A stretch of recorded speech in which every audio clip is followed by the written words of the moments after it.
Bueno, pues ya estamos en directo. Darle las buenas noches a todos, darle las gracias por estar ahí.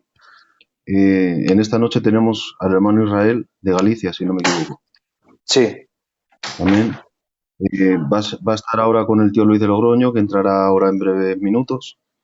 Y van a tratar un tema que, como todo estudiante eh, que estudiamos la palabra de Dios, cuando nos encontramos con cristología, escatología, pues todo lo demás carece de sentido.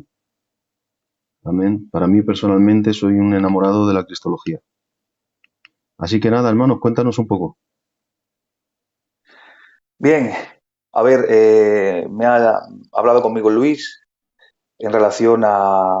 Estamos viviendo una situación un poquito difícil, precaria en el mundo y muchos pues asocian, hay mucha incertidumbre en relación a estos temas y empiezan a asociar estos acontecimientos a eventos que están escritos en la palabra y vamos a intentar por lo menos, el hermano Luis y yo, por lo menos a la luz de la palabra, volcarnos un poco a la palabra para poder explicar esa terminología, mirar si qué eventos, cómo estamos, qué eventos vienen, lo que estamos viviendo, dónde se asocia, dónde podemos encasillarlo con la palabra y vamos a intentar estar hablando un poquito de escatología. Es lo que vamos a estar hablando. Catología es el estudio de los últimos tiempos. Evidentemente haría falta mucho tiempo para poder hablar toda la escatología en sí, pero vamos a intentar aproximar los tiempos en los cuales estamos. Muy bien, qué bendición. Pues nada, encantado de conocerte, aunque sea de momento por estos medios, Vaya, hermano. vaya, igualmente. Eh, Estaré ahí escuchándote en el directo. Ahora entrará el tío Luis, que para mí Perfecto. es uno de los número uno en cristología. Hombre, Amén. cómo no. Tratando con él, es un hombre que no se le acaba, tiene más salidas que el metro y tiene Es mucho que un, es un hombre, además ya no solamente ahora que no está, que no ha entrado todavía, no solamente es el conocimiento que tiene, es su persona, que vale más que el Amén, conocimiento. amén, Amén. Porque a la hora que lo llames y cuando cuentes con él está disponible siempre. Y amén, cumple una frase que yo uso mucho, soy muy recurrente con lo mismo, que el siervo está para servir, nunca para ser servido. amén, gloria a Y Dios, este hermano cumple con ese requisito. gloria a Dios. Pues nada, ya le tenemos aquí.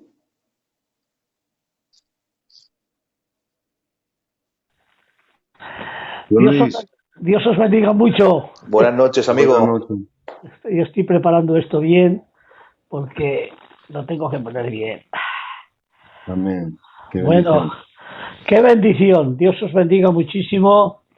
Y bueno, hoy estoy en la habitación, no estoy en el comedor. Me han tirado mis hijos, ya sabes. Ya ves. Ya sabes, aquí el que menos manda soy yo. Pero bueno, gloria a Dios. Pues nada, Bueno, yo ya me retiro, mi tío amigo Luis. Israel, Dios te bendiga mucho. Es Igualmente, una amigo. bendición.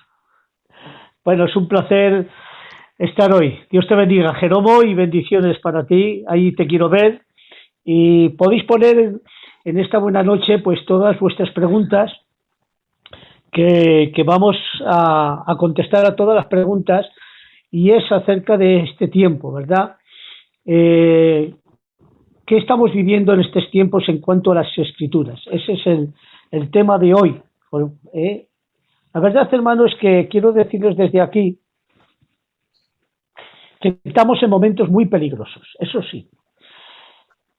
Tengo que decirles, hermano, que Dios os bendiga mucho a todos los hermanos que están hoy, pues, viendo este programa tan maravilloso. Estamos aquí en Logroño, en uno de los focos más fuertes que hay, hermanos. Es inimaginable. Lo que os cuente ahora es poco para lo que estamos pasando aquí.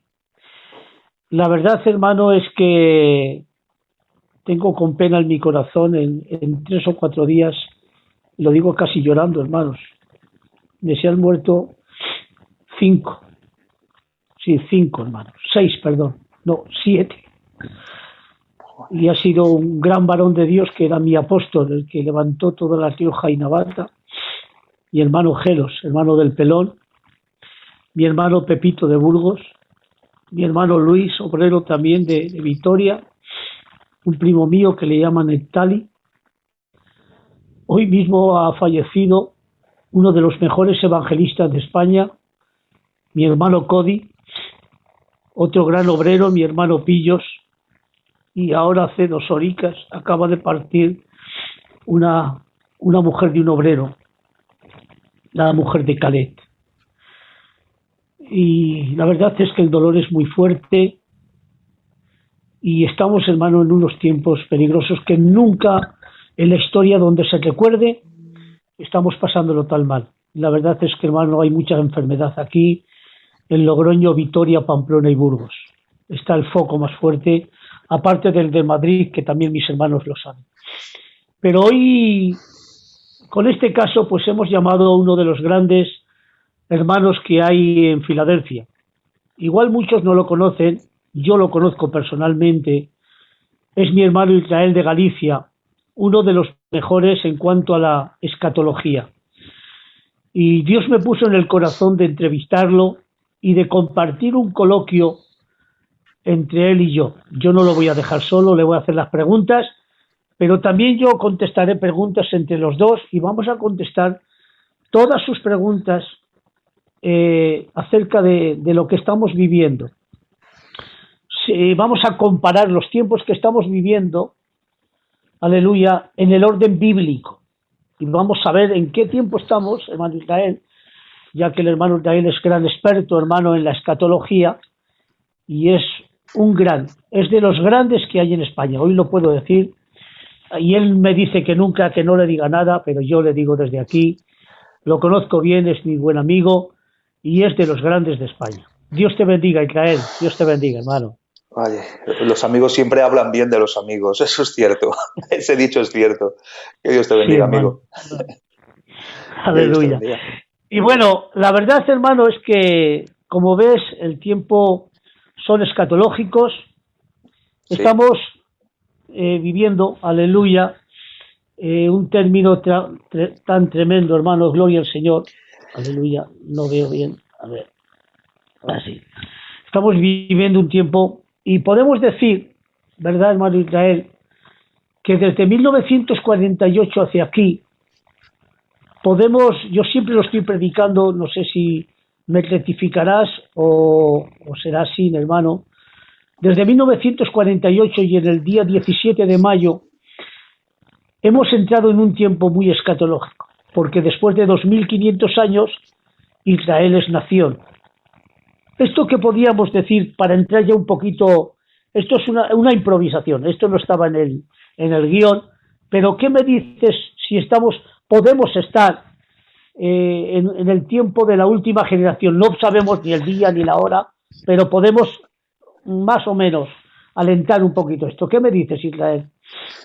A ver, podemos aproximarnos porque el estudio de la escatología, aunque tenemos un bloque doctrinal serio, donde podemos llevar un margen y podemos interpretar a la luz de la palabra, pero aún así siempre hay discontinuas, siempre hay variantes.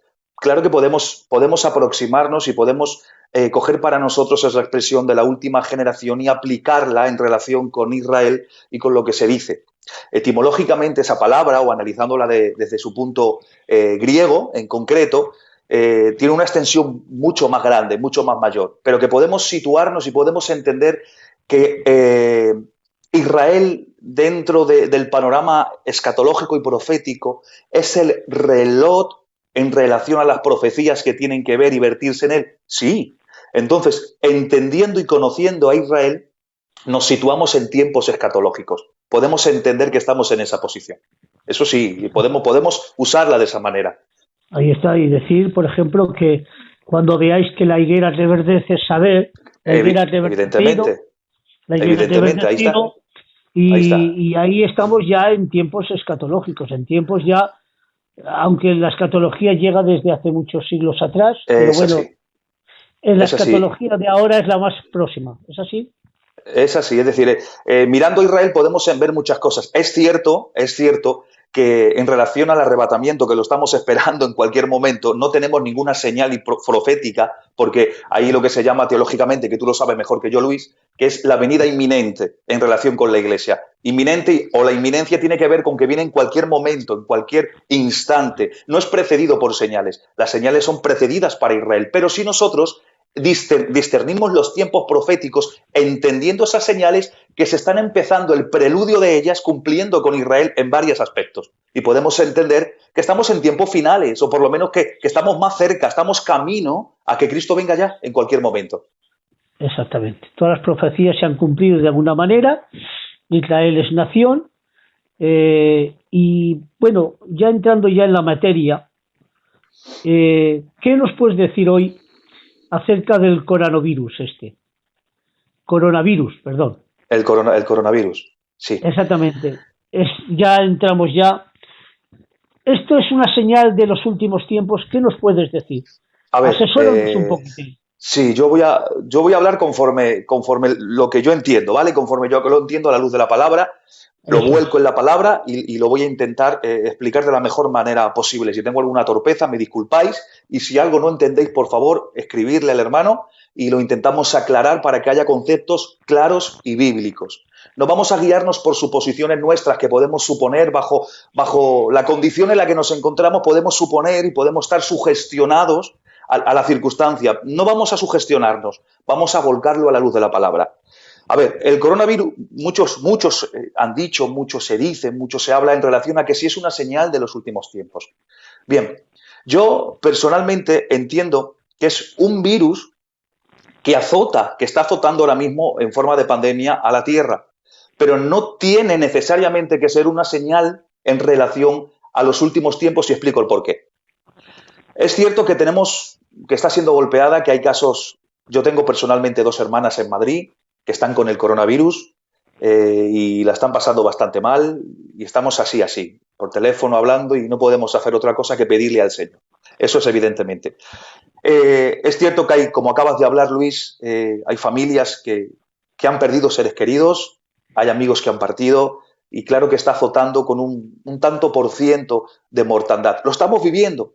Luego, la alarma social también genera un caos general, porque la gente está en pánico, prácticamente un porcentaje de la población entra en pánico, porque además de que no estoy quitándole mérito al asunto, es decir, además de la gravedad del asunto, entran en pánico porque no entienden, y porque también los medios sociales que hoy tenemos, que otras décadas no se ha tenido, también están a la orden del día, presentándonos todo, minuto a minuto, segundo a segundo, toda la evolución de esta circunstancia que estamos viviendo en forma de pandemia. Y eso todo, pues, extiende de alguna manera en todas las áreas y en todos los picos, y nos hace entender y podemos decir, entonces esto puede ser una señal de los últimos tiempos. No necesariamente es una señal profética, pero sí entendemos que es algo que se genera en la tierra, igual o parecido, o como decía el hermano Luis, a otras epidemias y pandemias que ha habido en el mundo entero. Y quiero extenderme un poco y te lo explico. En el 1918, ustedes saben, vamos a adaptarnos un poco, lo que se llamó y se denominó la gripe española.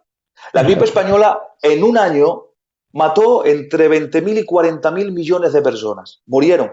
No había, ¿cómo te digo? Los medios...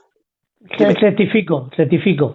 Son 25 millones de personas, no 25.000 millones. 25 millones de personas. Eso. Entre 20 y 40 millones de personas. Exactamente. Eso es. Es más o menos los que murieron en ese año con la gripe española en el 1918. No había lo que hoy tenemos, la tecnología que hoy tenemos para poder seguir día a día esa evolución, porque sería un caos.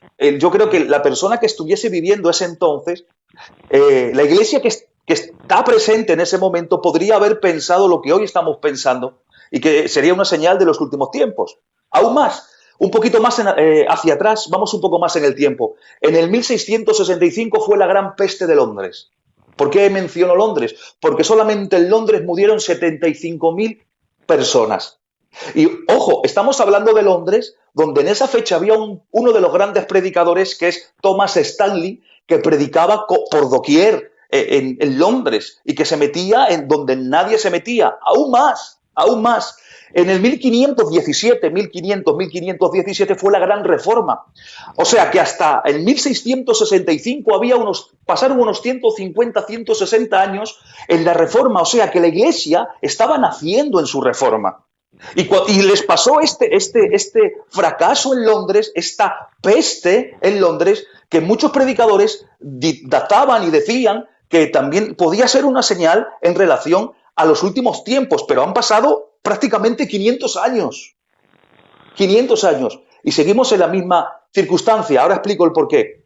Más cerquita, en el 2009-2010, la gripe A.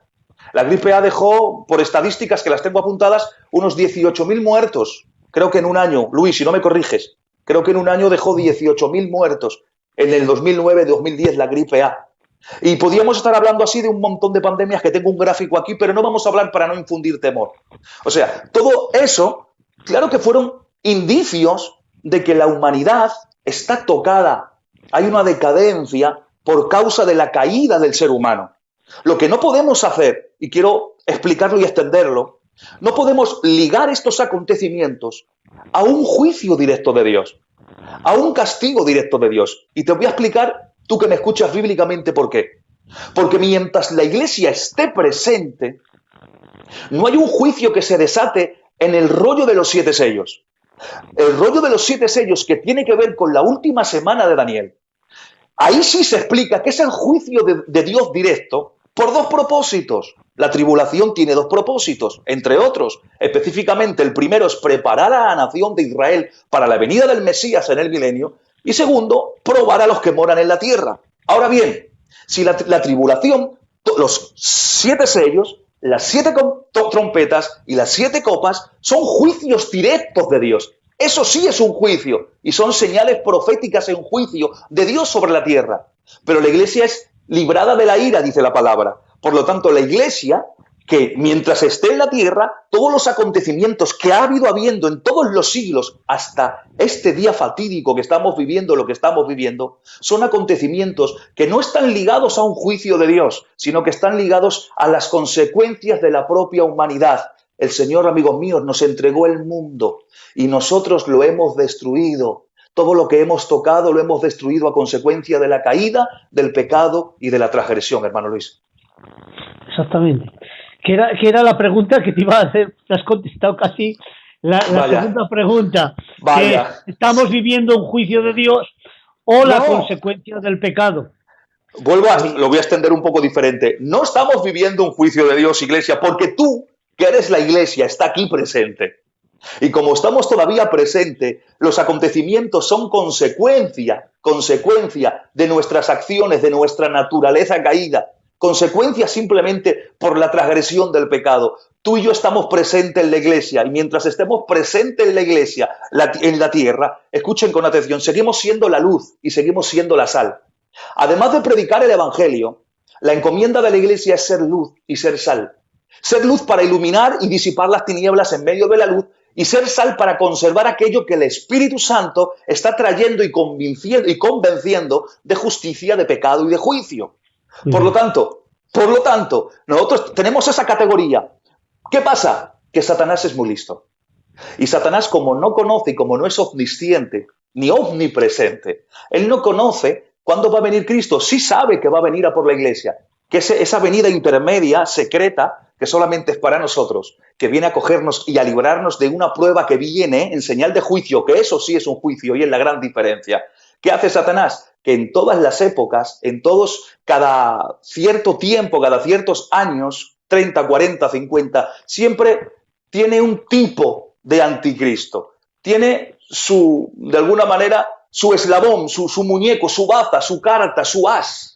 Y lo tiene como preparado para entrar en cualquier momento. Imagínense ahora, fíjense por unos momentos, ¿vale? ¿Me permite, Luis? Sí, tira. Tú tira, sin tiempo. Vale. Fíjense por unos momentos. Imagínense que ahora, porque como la venida de Cristo en relación al arrebatamiento, no hablo de la segunda venida literal, hablo del arrebatamiento de la Iglesia. Sí, como es inminente, puede venir en cualquier momento. El escenario está preparado. Puede venir en cualquier momento. Nosotros estamos aquí. Imagínense por unos segundos que el Señor viene ahora, en estos días, en esta semana, en un abrir y cerrar de ojos. Los que han partido resucitan con cuerpo de gloria, luego nosotros, imagínense que estamos vivos en esta semana y somos transformados y juntos con ellos al encuentro del Señor en el aire para estar siempre con el Señor, dice su palabra. Bien, ahora imagínense y vengan conmigo. El Satanás tiene que tener en cada época, cuando hay un acontecimiento mundial como este, ¿vale?, cuando hay un acontecimiento mundial, una pandemia, un caos global que generaliza caos, que generaliza miedo, que hace que la gente no sepa dónde meterse. Otros vuelven y se reconcilian con Dios y otros simplemente se emocionan por las circunstancias, se cobijan y habrá que esperar cuando pase todo a ver que se pese el trigo y que se pese la paja. Ahora, ahí va esta. Ahora está Satanás y tiene su tipo colocado. Y tendrá a alguien que reúna todos los requisitos, bíblicamente hablando, para poder entrar y traer una solución. Imagínense que la iglesia sea arrebatada en unos momentos. Hoy, esta noche, que nos vamos todos los que estamos ya preparados y listos con el billete y el pasaje en la mano. Ahora imagínense con atención. ¿Qué va a pasar en los siguientes días? En las siguientes semanas. Tiene que venir un hombre con la capacidad argumental sabia y con una solución que pueda desvincular y llevar la mirada a que hay gente que ha desaparecido y hay un caos generalizado en la Tierra por un virus y una pandemia y él tiene que llevar toda la atención a ese punto. Solamente eso lo trabaja Satanás para entrar en acción. Por eso dice la palabra, ya está en acción el misterio de la iniquidad, hay quien al presente lo detiene. Y aquí esto ha sido tema de debate siempre. Porque Luis muchas veces, ¿y quién es? Pues la iglesia. Y la iglesia detiene al anticristo. Otro, no que sea el Espíritu Santo. Yo tengo una postura no intermedia, pero sí unida, fusionada por la palabra. ¿Vale? Esa es. Claro. Vamos a ver. La iglesia, evidentemente, es el templo del Espíritu. El Espíritu Santo es omnipresente. Él no se puede ir de la tierra y desatender la humanidad. Porque cuando hay un pensamiento creador en la mente de Dios Padre, en el Génesis, se genera un pensamiento en la mente de Dios Padre, se expresa por el Logos, el Verbo, que es el Hijo, y se ejecuta por medio del Espíritu Santo. La ejecución directa es el Espíritu Santo. Dice el texto hebreo en concreto que el Espíritu Santo es el que ordena la creación, es el que está pendiente de la creación. No se puede ir así sin más, es omnipresente. Tiene un atributo, la deidad de Dios Padre, que es la inmensidad, que todo lo llena. Él no puede desaparecer del escenario. Pero sí cesa algo, amigo mío. Cesan atributos, o mejor dicho, sí, ministerios que tiene el Espíritu Santo en relación hoy con la iglesia. Hoy mora dentro de nosotros, hoy nos sella, hoy nos llena, hoy nos bautiza, hoy está dentro de nosotros. Esa acción que tiene el Espíritu Santo hoy y que tú la puedes aprovechar si lo recibes, esa acción cesará cuando la iglesia sea arrebatada. Esa fusión, esa combinación, cuando la iglesia sea arrebatada, ese ministerio que tiene el Espíritu Santo relevante con la iglesia hoy en este presente, cesa, termina. Y entonces entra en acción el misterio de la iniquidad. ¿Por qué? Porque ya no hay luz y ya no hay sal. Y entonces alguno puede preguntar, ¿entonces qué pasa? ¿La capacidad y el poder lo tiene la iglesia que es luz y es sal? No, es que esa capacidad te la da el Espíritu Santo.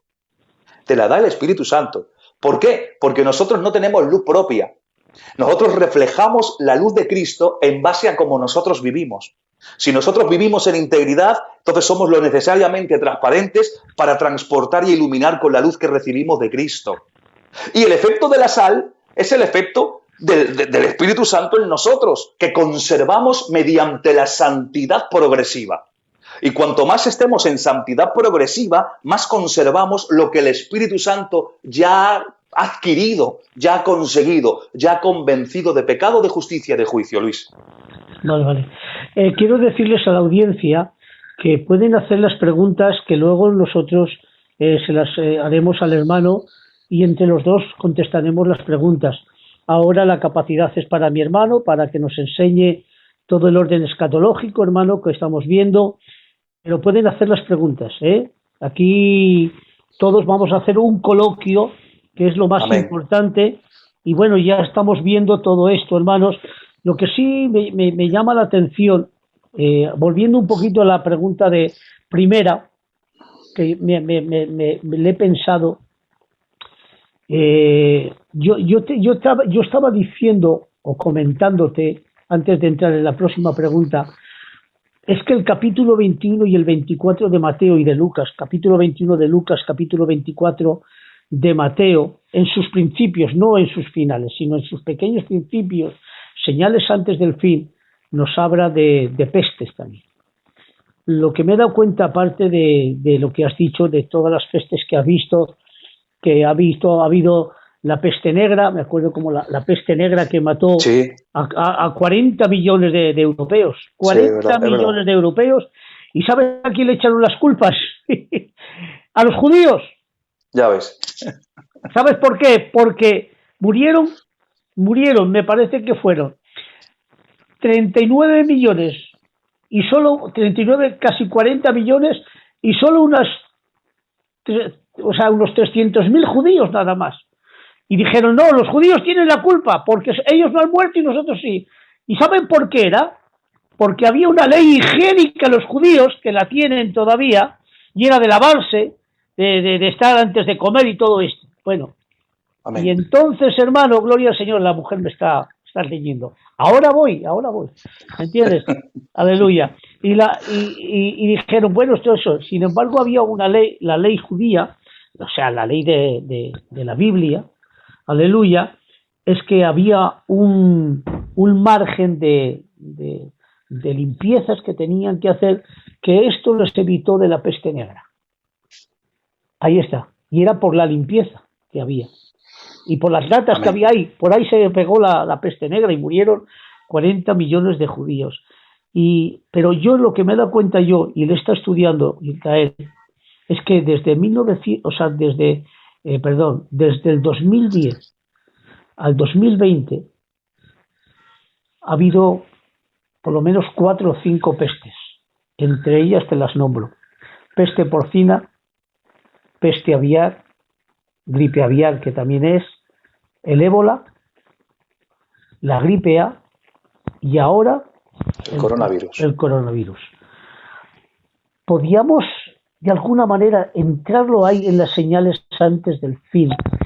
No alarmando de alguna manera, porque sí tenemos que alarmar, que la venida de Dios es inminente, originalmente, como has dicho, pero esto yo los digo desde aquí, esto va a pasar, yo lo creo que va a pasar esto, va a ser en 1 mes, 2 meses, nada más que cojan la vacuna, y suplico a Dios, hermano, que tengan una vacuna, un medicamento. Dicen que ya en China ya hay una vacuna, y yo pido a Dios, hermano, que esta vacuna sea, el COVID-20, se llama COVID-19, hermanos, mejor que el coronavirus, vamos a decir COVID-19, que se llama originalmente esta pandemia, hermanos.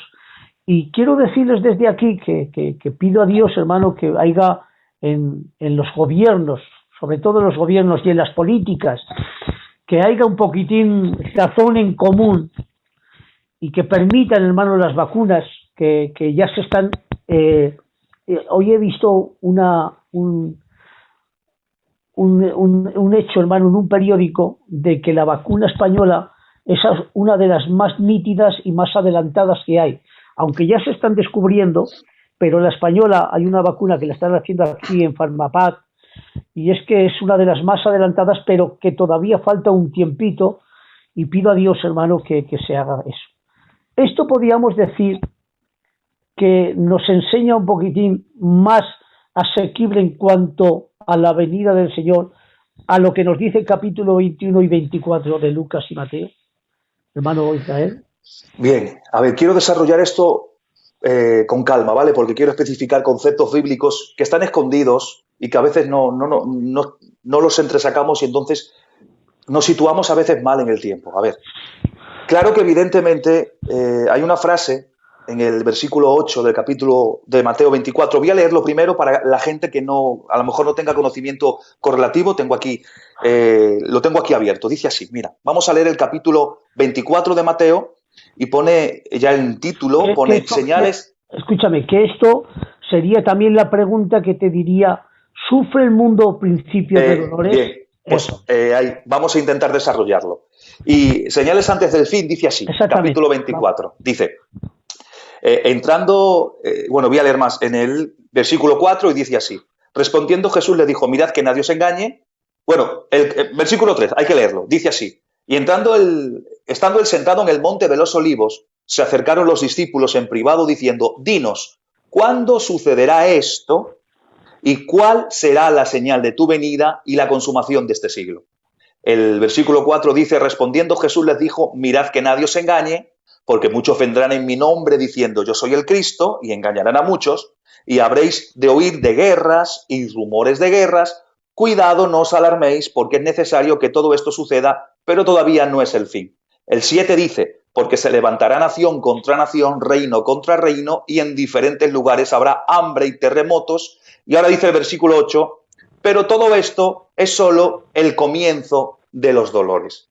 Y entonces, la pregunta, dejo aquí esto por si tengo que consultar algún texto, la pregunta, ¿sufre el mundo principio de dolores? El versículo 8 del capítulo 24 de Mateo. Voy a intentar extenderlo un poco, ¿vale? Voy a intentar explicarlo. Estamos de camino a eso. Podemos decir que estamos en el escenario preparado para lo que tiene que venir, y os voy a explicar el porqué. Esta pregunta está recogida también en los 3 sinópticos, en Marcos 13 y, como tú has dicho, Luis, en Lucas 21. Pero hay una gran diferencia, o una notoria diferencia, que Mateo tiene, que los otros 2 evangelios no tienen. En los otros 2 evangelios, en el de Marcos y en el de Lucas, se recoge la predicción, o se pregunta, o los discípulos preguntan las señales de la predicción que Jesús hace sobre la destrucción del templo literal, y esto tiene cumplimiento en el año 70 de nuestra era por el general romano Tito. Pero Mateo extiende la pregunta y habla algo que ni Lucas ni Marcos recoge. Y dice, ¿cuál será la señal? Espera un poco. Dime. Israel, espera un poquitín. Se está escuchando bien porque parece que el internet no va bien. Jeromo, ¿qué me dices, hermano? ¿Se está escuchando bien a los demás? Porque yo estoy ahora un poquitín mal. ¿Cómo lo ves? Ah, vale, sí, perfecto, sigue, que soy yo. Vale. Venga, bien. sigue. Bien, vale, perfecto. Nada, pues seguimos, esto son cosas del directo. Pues estaba diciendo que Marcos 13 y Lucas 21, hay una diferencia en la pregunta a los discípulos de Mateo. Mateo, en Lucas y en Marcos, los discípulos están preguntándole las señales en relación a la predicción que Cristo hace en la destrucción del templo, que, como todos sabemos en la historia, fue destruido en el año 70 de nuestra era. Pero Mateo extiende un poquito más, y es una diferencia muy notoria, y empieza a hablar y a decirle, ¿y cuándo será la señal de tu venida y del fin del siglo? No son 2 preguntas, hay muchos que dicen aquí hay 3 preguntas, no, son 2 preguntas. Una que es en relación a la destrucción del templo literal en el año 70, y otra que es la señal de tu venida y del fin del siglo. En el griego koiné no hay una separación, no hay un y, no, es la pregunta unida, por lo tanto es la misma pregunta. El fin del siglo con las señales de su venida. Está hablando no del arrebatamiento, sino del reino milenial, de cuando se abre el capítulo 19 de Apocalipsis. Bien, ahora quiero analizar algo, porque empieza a hablar, en Mateo 24:8 dice que esto es principio de dolores. Y yo voy a dar mi posición bíblica. Luis, ¿vale? Yo doy mi posición, lo que yo entiendo. Hombre, lo que yo entiendo, nadie tiene el monopolio de nada, pero es lo que yo entiendo y he comido siempre machacándome en esto. Bien, voy a analizarlo con una herramienta de interpretación que yo uso mucho, que es el idioma original. El Luis lo sabe. Saben que no me gusta decirlo, pero yo la uso. Yo uso el idioma original, el griego koiné, para poder entender la gramática literal y el sentido del texto. No es un diccionario de Strong y con un verso en declinación del presente de indicativo. No, sino al lenguaje original, a la raíz tal cual. Y quiero deciros que en el griego la palabra dolor o dolores, solamente hay 2 palabras en el griego koiné del Nuevo Testamento. Está la palabra odinon y la palabra ponos. Son 2 palabras para dolores diferentes, y ahora voy a explicarlo. La palabra odinon, que está aquí en este texto, y todo esto será principio de dolores, es una palabra que solamente hace referencia a dolores de parto. Solo. Y solamente hay 4 textos que la hablan. Está este texto, está en Marcos 13:8, está en Hechos 2:24 en relación a sueltos los dolores de la muerte en sentido, en la metáfora de una embarazada, y en Primera de Tesalonicenses 5:3. Y ahora lo explicamos. Y solamente esa palabra, odinon, que está aquí en este texto, Mateo 24:8, está hablando de dolores de parto. Porque la otra palabra, ponos, en cualquier texto en relación a dolores, no siendo dolores de parto, se usa esta palabra en el griego. En el castellano vemos la misma palabra, pero en el griego varía. ¿Qué significa esto? Que si ahora vamos a Primera de Tesalonicenses 5:3, dice, y cuando digan paz y seguridad, está hablando del pacto que se firma en la última semana de Daniel, no es la mitad. La mitad de la tribulación cuando se rompe es Daniel 9:27. Pero Primera de Tesalonicenses 5:3 habla de la firma del pacto de paz y seguridad entre la nación de Israel en la última semana de Daniel y el anticristo. Dice, cuando digan paz y seguridad, entonces vendrá sobre ellos destrucción repentina. Y fíjense ahora, aquí está la misma palabra, odinon. Dice, como los dolores a la mujer encinta y no escapará. Muy bueno, muy bueno, muy bueno. Por lo tanto, cuando hablamos de principio de dolores, hablamos de los primeros 3 años de la tribulación. Y cuando hablamos de gran tribulación o dolores de parto, de que da a luz, estamos hablando de la segunda parte de los 3 años y medio siguientes. Ahora bien, alguno puede decir, ¿y por qué la tierra tiene dolores? ¿Qué es lo que va a dar? Porque tiene que dar a luz a algo, señores. ¿Qué es lo que va a dar? Pues evidentemente los juicios que se derraman en la tribulación, que son de parte de Dios, no hablo de las consecuencias de la tierra como lo que hoy estamos viviendo por consecuencia de nuestra naturaleza caída. Hablo de los juicios de Dios en la tribulación, que esos producen en la tierra dolores de parto y un alumbramiento. ¿Y cuál es el alumbramiento? Un nuevo orden, el gobierno de Cristo mesiánico en la tierra. ¿Vale, Luis? Por lo tanto, analizándolo desde esta óptica bíblica e idiomática, entendemos que cuando hablamos de principio de dolores, estamos hablando del inicio de la tribulación. Ahora sí, bien, todo esto que estamos viviendo, todo esto, como tú has dicho, que en esta década estamos viendo cosas que ya son un poquito fuera de lo común, fuera de lo normal, podemos entender que estamos ya en marcha, que la iglesia, que el arrebatamiento viene, que estamos ya en acción pronta, en la entresala, por usar una palabra recurrente, en la entresala de que empiece el principio de dolores, es decir, la tribulación. Pero como la iglesia está presente, esto que está pasando no es un juicio, es una decadencia, es una declinación por nuestra condición pecaminosa y porque el mundo se ha generado en la consecuencia de nuestra caída. O sea, que la iglesia está presente, todavía tiene que venir Cristo para que empiece el principio de dolores. Y ahora quiero terminar con esto, ya sigues tú, Luis, porque hay dos interpretaciones diferentes y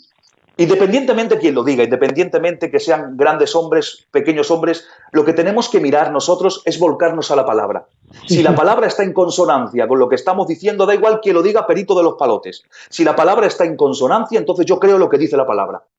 Diga quien lo diga, yo creo lo que dice. ¿Por qué digo esto? Porque Schaffer, que todos tenemos algún volumen en casa y hemos estudiado su teología sistemática tal cual, Schaffer tiene otra interpretación diferente, pero Schaffer no la analiza a la luz del idioma hebreo, griego mejor dicho, lo analiza a la luz de la teología que ha comido en su momento. Y Schaffer dice que el capítulo 24 de Mateo, de ahí la confusión, ¿vale? Dice que los versículos del 4 al 8, hasta aquí, hasta principio de dolores, ¿sabes a quién asocia esos versos? Lo asocia a la iglesia. Schaffer lo asocia a la iglesia. Y luego dice que a partir del versículo 9 empieza la tribulación, pero se salta este texto de Primera de Tesalonicenses en relación con dolor, el dolor que acabo de mencionar, odinon, que tiene que ver con principio de dolores. Y ahora fíjense, Schaffer era un hombre inteligente, Schaffer era un monstruo, un titán, pero había otro titán llamado Scofield, y Scofield también era bueno, y Scofield discrepaba con Schaffer, porque los dos estaban en puntos separados y no se vertían a la palabra. Scofield, al contrario, Scofield dice que los versículos del 4 al 15 tienen una doble interpretación. Una interpretación es para la iglesia por las circunstancias que pueda estar viviendo y otra interpretación tiene que ver con Israel en la tribulación. O sea, que adapta lo que yo se enfoco con la palabra y también adaptaba lo que estaba diciendo Schaffer. O sea, adaptaba los dos pensamientos. Pero no podemos mezclar los dos pensamientos. ¿Por qué? Y ahora explico el por qué. A la iglesia, mejor dicho, a la tribulación se le conoce como un tiempo de ira. ¿No es así, Luis? Sí, sí. Bien. ¿Y qué dice en Primera de Tesalonicenses 5:19? Que Dios no nos ha puesto por ira. Exactamente, claro. Que no nos ha puesto para ira. Por lo tanto, no podemos recibir un mismo texto que se aplica a Israel, no lo podemos recibir nosotros en relación a una profecía mesiánica. ¿Vale? Y lo dejo ahí por si después hay otra pregunta que tiene que enlazar con esta. Sí, sí. A ver, ya estoy apuntando las preguntas porque están haciendo alguna pregunta y ya quito de aquí de alguna manera para borrarlos. A ver, quita un poquitín. Eso es. A ver cómo es esto. Y si me dejas dar una puntuación en esto que acabo de hacer. Dale. Bien, vale. Acabo de decir que estos dos hombres, Schaffer y Scofield, tienen interpretan así el tema de escatología en relación a esto. Y yo os he dado con la Biblia, yo y mucha gente que intentamos llegar ahí, ¿vale? No significa que me tengas que hacer caso, ¿vale? Yo doy una interpretación que yo creo que es más concordante con la escritura. Yo veo y entiendo que los versos del 4 al 8 corresponden a la primera mitad de la tribulación, el principio de dolores, con la palabra en relación a este aspecto, y los versos del 9 a 26 hablan de la gran tribulación, ya el sufrimiento eterno. Y ahora hay una comparación, y os voy a dar un dato más bíblico. Si ahora coges la Biblia, la tablet, lo que tú quieras, donde tengas la Biblia electrónica, si tú ahora abres Mateo 24 y abres Apocalipsis 6, lo puedes hacer en casa después de que termine el programa, tú puedes hacerlo si tú quieres. Coges dos Biblias y abres Mateo 24 y abres Apocalipsis 6 y empiezas a analizar un poquito la concordancia temática escatológica, lo vas a ver. ¿Por qué? Porque en el versículo 5, si lo leemos de Mateo 24, dice, sí, porque muchos vendrán en mi nombre diciendo yo soy el Cristo. Y si esto lo comparamos con el versículo 2 de Apocalipsis 6, se abre el primer jinete del caballo blanco que trae una falsa paz y eso representa al anticristo. ¿Bien? Si leemos el versículo 6 y 7, dice, y habréis de oír de guerras y rumores de guerras, cuidado, no os alarméis porque es necesario que todo esto suceda, pero se levantará nación contra nación, reino contra reino y en diferentes lugares habrá hambre y terremotos. Si analizamos Mateo, versículos 6 y 7, capítulo 24, y analizamos el texto del versículo 3 y 4 de Apocalipsis, capítulo 6, vemos que sale el caballo rojo, que es guerra, y el caballo negro, que es hambre. Pero luego leemos el versículo 7 también, que habla de muerte aquí, dice el versículo 7, Mateo 24, y en diferentes lugares habrá hambre, terremotos, y dice el texto bíblico en algunos manuscritos y versiones, y muerte. Y si leemos el versículo 7 y 8 de Apocalipsis, vemos que sale el cuarto jinete, que es el caballo amarillo, que trae muerte y hambre. Pero ahora si leemos el versículo 9 de Mateo 24, dice, entonces os entregarán a tribulación y os matarán, y seréis odiados en todas las naciones por causa de mi nombre. Y si leemos el versículo 9 y 11 de Apocalipsis, vemos que se abre el quinto sello. ¿Y quién aparece ahí, señores? Los mártires que han muerto por la consecuencia y por ser fieles a Cristo. Entonces, si vemos una comparación de Apocalipsis 24 desde el versículo 5 y Apocalipsis 6 desde el versículo 2, vamos viendo una comparativa. Entonces, ese principio de dolores habla del principio de la tribulación con los juicios de Dios. Y ahí va esta, que esta es buena. Agárrate fuerte. Si es un juicio de Dios, tú y yo no lo puedes cambiar, porque es un juicio que está dictaminado y profetizado. Por eso no hay iglesia en la tribulación, porque no puede levantar sus manos para decirle que clame, Señor, que pare ese juicio. No va a parar el juicio, porque es un juicio dictaminado por Dios. Pero hoy, estas consecuencias que vivimos, que son consecuencias de la caída humana, sí como iglesia y yo como siervo de Dios podemos levantar nuestras manos para que el Señor confeccione una vacuna, para que el Señor sane, para que sane nuestra tierra, para que toda peste se vaya. Y lo vemos en la palabra. Lo vemos en la palabra. Mira, fíjense. Mira, tengo aquí un texto que a mí me llena mucho. Dice, Primera de Reyes 8:37, dice, si en la tierra hubiera hambre, hubiera pestilencia, tizoncillo, añubro, langosta o pulgón, y si sus enemigos los sitiaren en la tierra en donde habiten, cualquier praga, cualquier enfermedad que sea, dice el verso 38, toda oración y toda súplica que hiciere cualquiera hombre o todo tu pueblo, ¡aleluya! Cuando cualquiera sitiere la plaga en tu corazón y extendiere sus manos sobre esta casa, tú oirás desde los cielos en el lugar de tu morada y perdonarás y actuarás y darás a cada uno conforme a sus caminos. ¡Ay, Padre! Por lo tanto, hoy como iglesia que estamos aquí, como esto no es un juicio, como no estamos entrando en la tribulación, tenemos la capacidad de pedirle al Señor que esto pare. Y el Señor escucha al corazón que está en sintonía con el Padre. Amén, amén. Esto último me ha conmovido, hermanos. Gloria al Señor. La verdad, hermanos, que no podemos parar. Qué bueno, va. Mira, escuchar un poquito, hermano. ¿No os habéis dado cuenta? Porque hay alguno por ahí súper espiritual, que Dios lo bendiga mucho, y decían en unos escritos de Facebook, los cristianos se han hecho cobardes, han dejado las iglesias y se han metido en sus casas, qué poca fe tienen. No, esto es fe. Esto es fe, porque los locales no son iglesias. Los locales somos ahora tú y yo. Eso Amén. Es iglesia. No son los locales. Eso es prudencia. eso es prudencia. Estar en las iglesias sería una locura, pero ahora incluso en los periódicos, yo he estado viendo, que todos los evangélicos se han metido en sus casas y han dejado de hacer cultos. Alguno por ahí que ha sido muy espiritual, que Dios lo bendiga mucho, pues ha llegado a hacer culto y ahora, hermano, pues está sufriendo consecuencias muy graves. Pero qué bueno, quiero decirte que la zona norte donde yo vivo fue la primera zona que se quitó los cultos. La primera, después a los 3 o 4 días ya, o los 5, se quitaron los demás, pero nosotros somos los primeros porque somos el foco más fuerte que hay en España, aparte de Madrid, o de los primeros con más fuerza. Bueno, esto me ha encantado mucho porque esto es un consejo, hay que clamar a Dios. No hay que parar, hermano, no hay que parar. Eso nada. Vamos a clamar a Dios, hermano, que me encanta un texto de la Biblia que lo tengo que decir porque si no lo digo me quedo mal. Y es esto de lo que has dicho tú. Segunda de Crónicas 2:14. Si humillare mi pueblo, sobre el cual mi nombre es invocado, y oraren, y buscaren mi rostro, y se convirtieren de sus malos caminos, entonces yo oiré desde el cielo, perdonaré sus pecados y sanaré su tierra. Dios mío, qué texto de la Biblia, hermano, me encanta. Bueno, vamos a seguir adelante.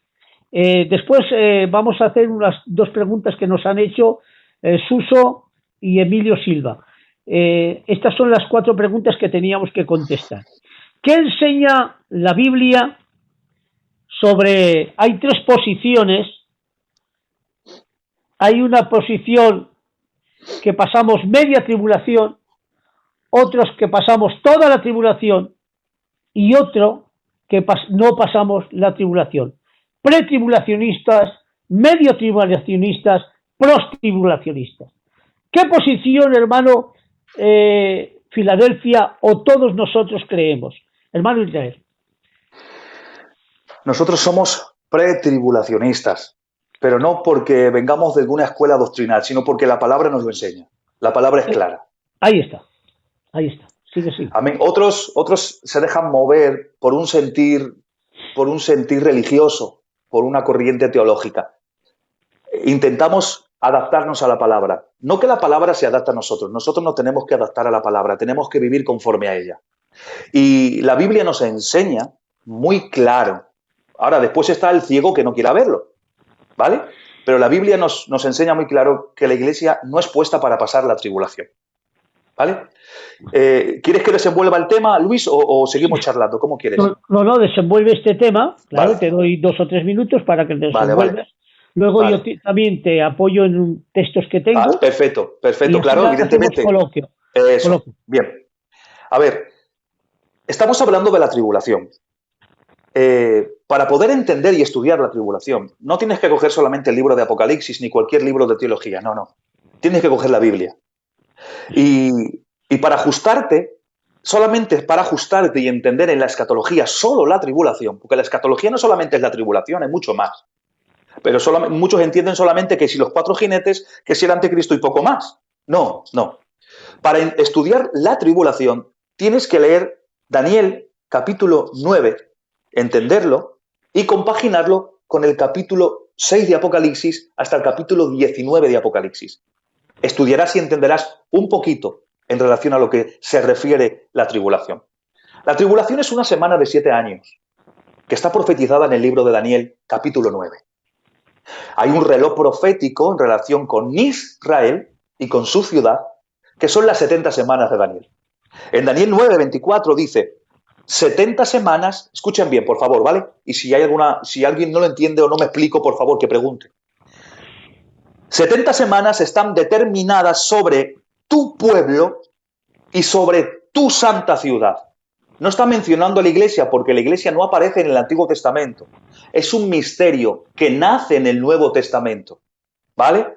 No está en el Antiguo Testamento, no existe la iglesia como tal en el Antiguo Testamento. Existe un pueblo que tiene una vinculación con Dios, que tiene la señal de un pacto y que hay pactos que tienen que cumplirse en Israel en el reino milenial que ha sido puesto, predicado y promulgado de que el Señor rige como Mesías y con varón de hierro en relación al milenio y al pueblo de Israel. Pero Dice que 70 semanas están determinadas sobre su pueblo.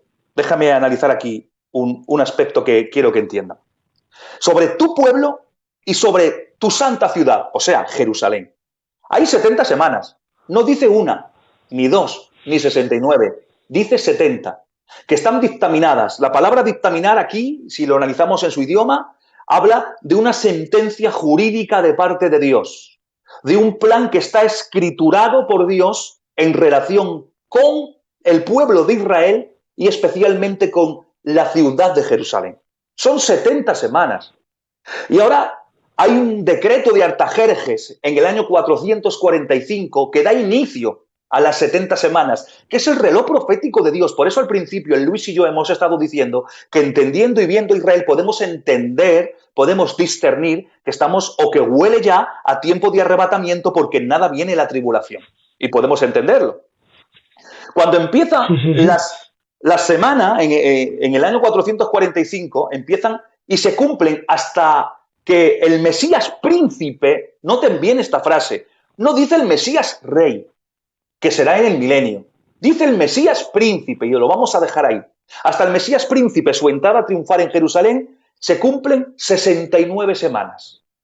O sea, hemos dicho que si hay 70 semanas proféticas, una dictaminación de Dios jurídica para Israel y la casa y Jerusalén, entonces falta una semana que se tiene que cumplir y su carácter es para Israel y para la ciudad de Jerusalén. No aparece la iglesia por ningún momento cuando eso se dictaminó. Ni se pensó en la iglesia en ese momento porque había otro proyecto de Dios para la iglesia, ya en el Nuevo Testamento. Cuando la entrada del triunfal a Jerusalén, luego se le quita la vida al Mesías y dice la palabra, y un pueblo de un príncipe que ha de venir destruirá el templo. Ojo, esto ya ha pasado, se ha cumplido. En el año 70, un príncipe que ha de venir destruyó el templo. Pero ahora dice y sigue diciendo la palabra, estoy saltándome textos, pero lo estoy intentando desgranar.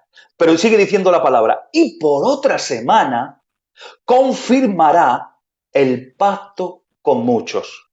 ¿Quién confirma el pacto con muchos? Un príncipe de un pueblo que había de venir y que destruyó Jerusalén y el templo. Por lo tanto, está hablando del anticristo que sale del imperio occidental, concretamente, aquí está hablando de Roma, pero sale del imperio occidental. Y dice que firma un tratado de paz, pero escuchen bien la palabra, dice confirmará el pacto. Confirmará, no dice que firmará, no, confirma algo que se firmó. ¿Qué significa? Que todos los acuerdos, si ustedes lo saben por las noticias y por la historia, todos los acuerdos de paz que el Medio Oriente con Israel han firmado, todos los tratados de paz, ninguno se ha respetado. Hay un montón de tratados de paz desde que fue como nación y ninguno se ha respetado. Pero aquí el anticristo, cuando entre en acción, confirmará todo lo que se le prometió y se lo dará a Israel. Es una semana de 7 años. Que hemos dicho que esto nace de un reloj profético para Jerusalén e Israel y que la iglesia no aparece por ningún lugar, por ningún momento. 69 semanas, una semana hacen las 70 semanas. La tribulación no es ni más ni menos que la única semana de años que pertenece a un reloj profético que está dictaminado para Israel y para su ciudad. La iglesia no aparece. La iglesia no está. Aún más, desde el Apocalipsis, desde el capítulo 4 de Apocalipsis hasta el capítulo 19, no vuelve a aparecer la iglesia. Hasta el capítulo 4 hay un montón yo creo que se menciona más de 20 veces la palabra iglesia. Luego ya no aparece iglesia hasta el capítulo 19. No aparecemos nosotros. Y podíamos estar hablando más, pero quiero dejar al Luis que también comparta conmigo. Sí, también tenemos que decir que somos pretribulacionistas. Primeramente, hay un texto que me encanta, me encanta. Y la verdad, hermano, está en el capítulo, aquí, acerca de acontecimientos que pueden venir. Dice, velad pues, en todo tiempo, orando, te está hablando de lo que ha dicho el hermano, de los principios de dolores, y ahora nos dice a nosotros, velad pues, esto está en Lucas 21:36. Velad pues en todo tiempo, orando, que seáis tenidos dignos de escapar de todas estas cosas que vendrán y de estar en pie delante del Hijo del Hombre.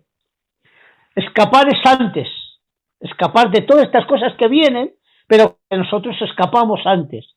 Eso también ha dicho también, hermanos, que en Tesalonicenses, me parece 1:10, dice que no hemos sido puestos a ira. Luego está también, hermano, en segunda de Tesalonicenses, que me encanta, capítulo 2. Mirad, hay que leerlo bien, hermano, porque aquí está hablando de 3 días. Está hablando de paruxia, arrebatamiento o harpazo, en el capítulo 2. Está hablando también del día del Señor y de la segunda venida de Cristo, que son 3 días diferentes. Aquí dice, pero con respecto a la venida de nuestro Señor Jesucristo, aquello, la segunda venida de Cristo, nuestra reunión con Él. 2. Os rogamos, hermanos, que no os dejéis mover fácilmente de vuestro modo de pensar, ni os conturbéis, ni por espíritu, ni por palabra, ni por carta, como si fuera nuestra. Y ahora el tercer día, que el día del Señor está cerca. Entonces, ¿qué es la parusia? Nuestra reunión con Él. La segunda venida de Cristo es en la batalla de Armagedón. Pero el día del Señor te habla de las 21 plagas, de la gran tribulación. ¿Por qué está escribiendo esto Tesalonicenses? Porque en aquel tiempo se han levantado persecuciones. Se han levantado, también me parece que fue, que eso seguro, hermano, lo de Pompeya, terremotos. ¿Y qué pasó, hermano? Que ellos dijeron por ahí, algunos hombres, en aquel tiempo, escribieron con la firma de Pablo que el arrebatamiento se había efectuado y que ellos estaban en la gran tribulación. Estaban en la gran tribulación y entonces se desanimaron en grande manera y les dijo claramente, como si fuera nuestra, o sea, no os conturbéis ni por palabra, ni por espíritu, ni por carta, como si fuera nuestra, en el sentido de que el día del Señor está cerca. Y ahora dice, nadie os engañe, en ninguna manera, porque no vendrá el día del Señor sin que antes venga la apostasía y se manifieste el hombre de pecado. La apostasía es lo mismo y el hombre de pecado, son las dos cosas. El mundo apostatará de la fe y la manifestación del inicuo, hermano, o del hombre de pecado.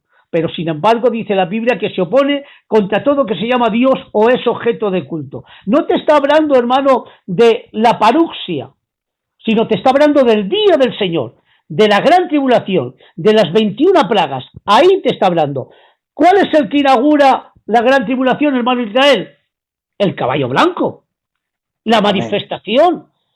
Entonces, hermano, ¿cuál es el que inaugura todas las plagas? El caballo blanco. Ahí está, hermano. Pues no viene el día del Señor sin que antes venga la apostasía. O sea, el que inaugura todo es la apostasía. Y ahora sigue más adelante, que es cual que se lo pone contra todo que se llama Dios o es objeto de culto, tanto que se sienta en el templo de Dios, haciéndose pasar por Dios. ¿No os acordáis? Ahora ya vuelve otra vez al principio y dice, ¿no os acordáis? Yo todavía estaba con vosotros y ahora vosotros sabéis. ¿Qué es lo que lo detiene?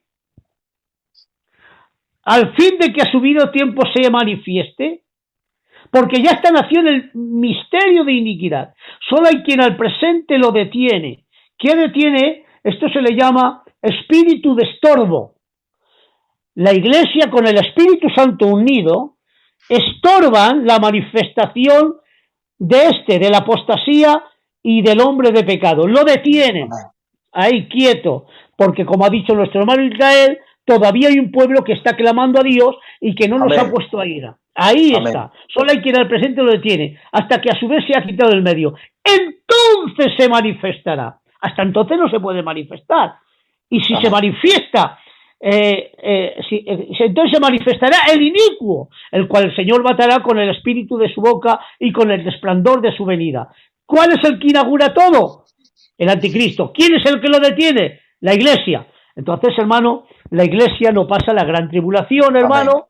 Aleluya. Porque no tenemos que ver, como ha dicho el hermano, en esta última semana de Daniel, sino que ha llegado la plenitud de los gentiles. Aún más. Sí, sigue. Aún más, hay un texto también para apoyar esto y para ir a la Biblia, simplemente ir a la Biblia.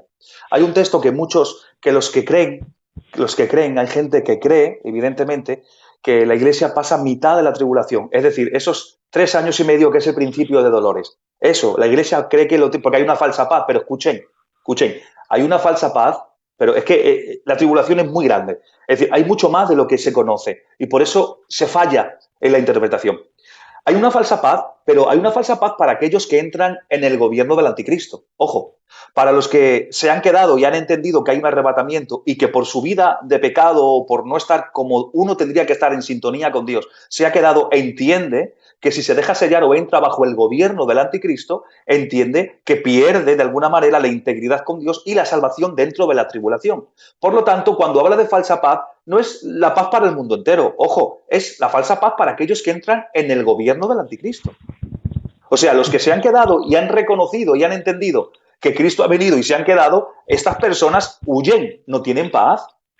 Ojo, por eso hay que la Iglesia, imagínense que la Iglesia pasa la tribulación, o los primeros 3 años y medio. ¿Ustedes creen que la paz, la falsa paz, que es falsa paz, que la ofrece el anticristo en la representación del arco y sin flechas, o sea, su diplomacia, ¿ustedes creen que esa paz la va a recibir la Iglesia si se quedase? No, porque nosotros en ningún momento nos íbamos a dejar sellar ni entrar en el vínculo del anticristo, ni en su comercio. Por lo tanto, no tendríamos paz, estaríamos siendo perseguidos. Y hay un texto que la gente confunde en Apocalipsis 3:10 y dice, por cuanto has guardado la palabra de mi paciencia, yo también te guardaré de la hora de la prueba que ha de venir sobre el mundo entero. Y muchos dicen que, ¿ves? Ahí está, la Iglesia se queda en la tierra 3 años y medio y el Señor la protege en la tierra. No. Y te lo voy a explicar con la gramática, no con teologías extrañas, con la Biblia, con la gramática, con su lenguaje original. El verbo yo aquí te guardaré, el verbo guardaré, viene del griego koiné, tereso. Y la palabra tereso habla de guardar en presente de indicativo en aquel que guarda, es decir, hacia futuro, pero aquel que guarda. Es decir, que no te va a guardar en la posición del sujeto, que es la Iglesia. Es decir, imagínase, la Iglesia se queda en la tierra y entonces el Señor te guarda en la tierra. No es el sentido del verbo en el texto griego. Te guarda, pero donde está el que te está guardando, el que está volcando la acción. Y ese es Cristo. Y ahora, ¿dónde está Cristo? Cuando Él resucitó, ¿dónde se sentó? A la diestra del Padre, entronizado con Dios Padre. Esa es su posición. Cristo está en el cielo a la derecha, que habla de lo legal, a la derecha de Dios Padre. Bueno, pues desde esa posición nos guarda, es decir, nos toma a nosotros, el sujeto pasivo que recibe la acción de guardar, y nos guarda en la posición donde está el que realiza la acción, que es Cristo. Por lo tanto, la prueba que habla en representación a la tribulación, si nosotros somos guardados fuera de esta tierra en la presencia de Dios Padre, no pasamos la tribulación, amigos míos. Muy bien, muy bueno, muy bueno. A ver, sí, sigue. Y termino el texto porque hay otro más. Hay otra cosa más aquí. Aquí dice que la prueba son para probar a los que moran en la tierra. ¿Saben que la palabra morar viene del griego kaitoikeo? ¿Y sabéis que esta palabra está hablando aquellos que moran pero que no tienen reino? ¿Y nosotros? Sí que ¿Quién somos nosotros? Dice que somos reyes y sacerdotes. No, escúchame bien, te voy a corregir esa palabra. El texto griego no dice reyes y sacerdotes, dice reino y sacerdotes. No somos reyes, somos un reino. Nuestro rey es Dios. Muy bueno, muy bueno. Pues ese es el texto griego. Yo no lo sabía. Pues ahí lo dejo. Es decir, no dice reyes, no, dice reino y sacerdote. Dice basileian, no habla de reyes en el griego. Dice reino. Somos un reino que nos ha confeccionado el único rey con sus leyes. Un reino de sacerdotes, muy bien. Eso es. Por lo tanto, nosotros no nos identificamos con los que moran en la tierra y pasan la prueba. No, porque nosotros no somos errantes. Nosotros tenemos un reino, tenemos una ciudadanía y se llama el reino de los cielos y tenemos un rey que se llama Cristo. Muy bueno, muy bueno, muy bueno. A ver, hay una pregunta que ha dicho nuestro hermano Chino Bizarraga de un texto que hay, el que dice uno será tomado y otro será dejado. ¿A qué se debe esa expresión? Bien, si seguimos leyendo... Dos se estarán moliendo y todo eso. Sí, no. Esto sigue el capítulo, esto está en el capítulo 25 de Mateo. Está el capítulo 4 que habla de las señales y luego está el capítulo 25 que habla de la parábola de las 10 vírgenes, habla del que será tomado y será dejado. Y esto está hablando, esto se ha predicado muchas veces, hombre, porque no teníamos ni se tenía el conocimiento, ni la opción a estudiarlo como hoy lo tenemos. Por desgracia, se predicaba por lo que se sabía y lo que se podía. Y harto hicieron nuestros grandes hombres, harto hicieron, que llevaron el Evangelio a nuestras puertas, a nuestros pueblos y a nuestras ciudades. Y gracias por ello, por aquellos héroes de la fe, que sin duda podían estar todos ellos, todos nuestros ancianos, podían estar en la galería de Hebreos 11, tranquilamente, porque Amén. dieron su vida, Gloria a Dios. dieron su vida por la Iglesia. Y aquí estamos, fruto de ello, fruto de aquello. Pero no había el conocimiento, por desgracia, ni la capacidad que hoy podemos tener todos, que lo tenemos al alcance de nuestras manos y no lo queremos saber. Cuando este texto está hablando del juicio que tiene que ver con Israel en los 75 días de transición, cuando acaba la tribulación y va a empezar el milenio. Hay 75 días que Daniel habla que se suman a los 7 años. O sea, hay 7 años de tribulación y hay unos 75 días que quedan sueltos. Pues en esos 75 días hay unas resurrecciones y hay 2 juicios. Y uno en concreto está hablando de Israel, de la nación de Israel. La nación de Israel es juzgada ahí. Y el que es tomado y es dejado, es tomado para juicio y dejado para entrar al reino. Es decir, es Israel quien se juzga. Está hablando de las 3 esferas del día en relación con las costumbres hebreas, cuando ellos, en las 3 horas en las que el pueblo o la nación de Israel se sentaba y participaba en las tareas comunes. Y está hablando de ese juicio en relación para entrar en preparación al reino milenial. Es una preparación, un juicio. Y ahí también, en esos 75 días, también se da otro juicio, que es el juicio de las naciones. Y es la expresión cuando se habla en la Biblia, y por cuanto estuve enfermo y me fuisteis a ver, y cuanto tuve sed y me disteis agua, y cuanto estuve en la cárcel. ¿Qué está hablando con esto? Está hablando de las naciones gentiles en tiempos de tribulación que dieron asilo político al grupo de evangelizadores, que son 144.000 judíos sellados por Dios, que empiezan a evangelizar y a predicar el mensaje para lavar sus ropas en la sangre del Cordero y en la cruz de Cristo.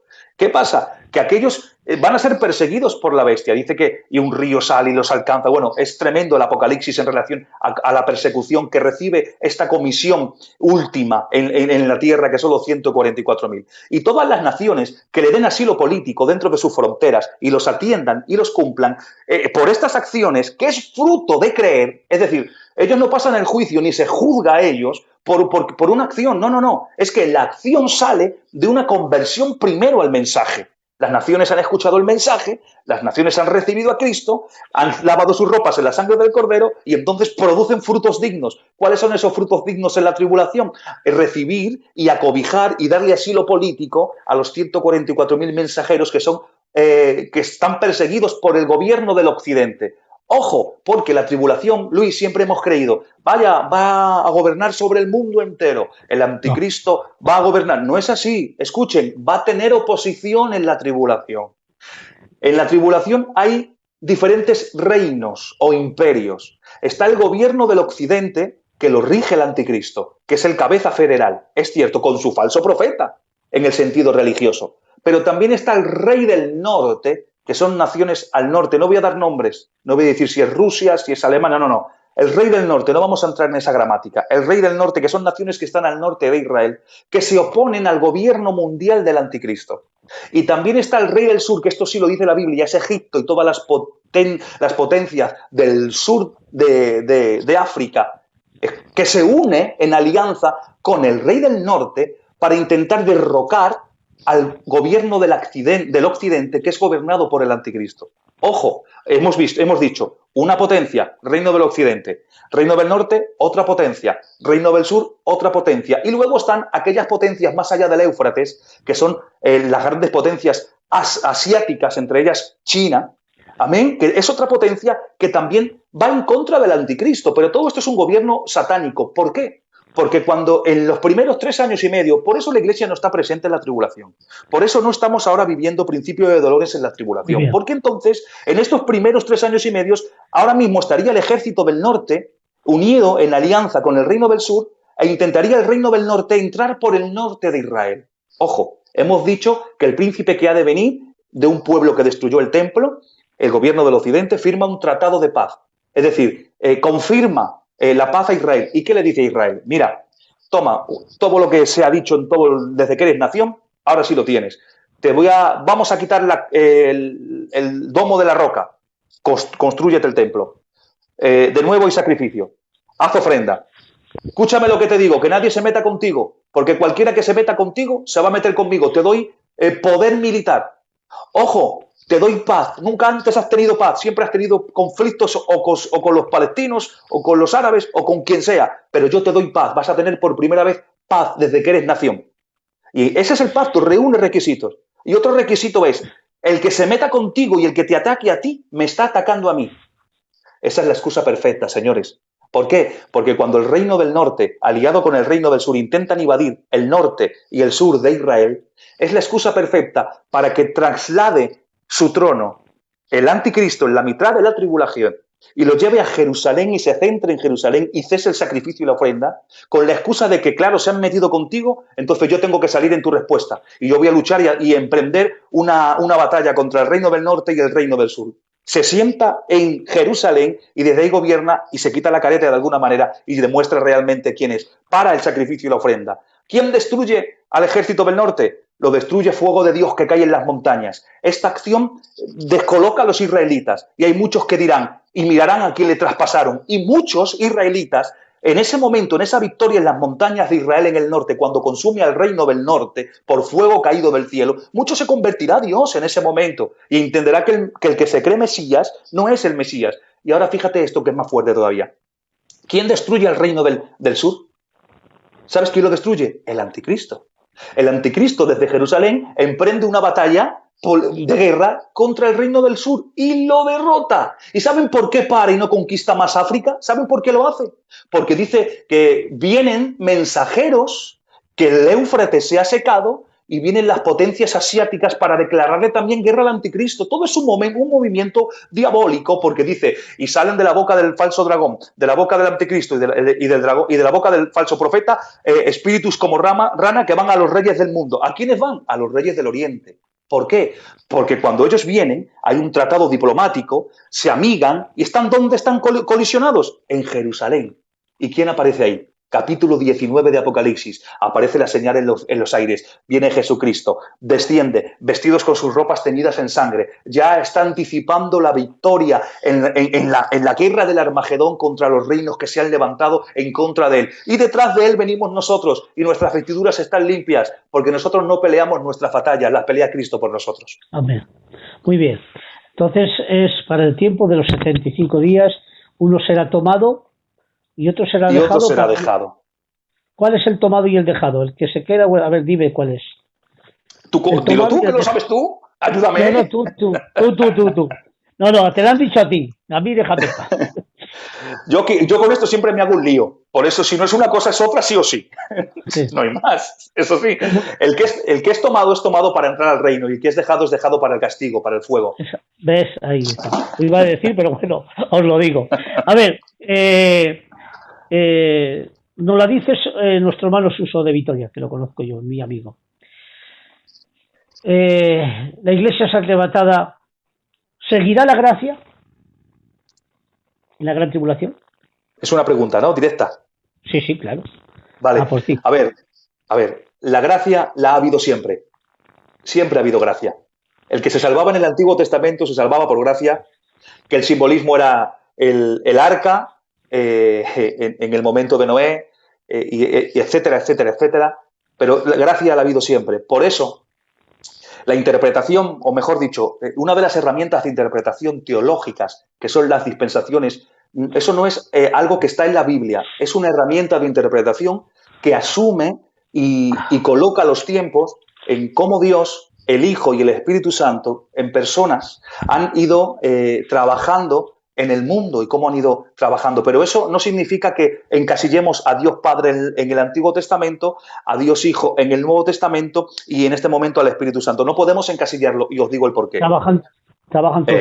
Eso lo sabes tú mejor que yo. ¿Y por qué lo digo? Porque el mismo Cristo dice, si yo por el dedo de Dios echo fuera a los demonios, y ustedes saben que en los paralelos dice, si yo por el poder del Espíritu, o sea que el dedo de Dios es el Espíritu Santo. Y ahora si vamos al Antiguo Testamento, cuando sube Moisés, y habla con Dios Padre, dice que sale un dedo y escribe los 10 mandamientos. ¿Y quién es el dedo de Dios? Vamos a despejar la incógnita: el Espíritu Santo. O sea que el Espíritu Santo estaba en el Antiguo Testamento escribiendo los 10 mandamientos. Fíjense, tenemos 66 libros, esto es para disfrutarlo. 66 libros inspirados por Dios, pero tenemos un decálogo que fue directamente escrito por la mano de Dios, por el dedo de Dios, por el Espíritu Santo. Literalmente lo escribió el Espíritu Santo. Por lo tanto, gracia la ha habido siempre. Y el que se salva en la tribulación, se salva por gracia porque recibe el mensaje eterno. Y el mensaje eterno tiene que ver con Cristo. Nadie se salva sin Cristo. Nadie se salva sin entrar por la puerta que es Cristo. Nadie se salva sin caminar por el camino de Cristo. Dice, nadie va al Padre si no es por mí. Y cuando dice nadie va al Padre, habla en un presente continuado.